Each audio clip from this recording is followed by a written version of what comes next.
How to add invert effect to your voice audio on Audacity. Hello guys, so all what you have to do is simple.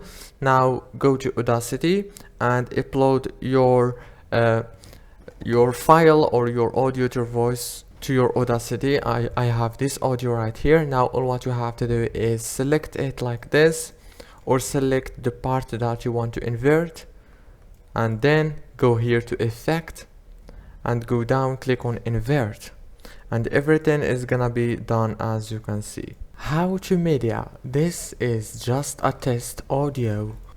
Now let's see before. How to media, this is actually there is a big change in the voice. How to media, this is just.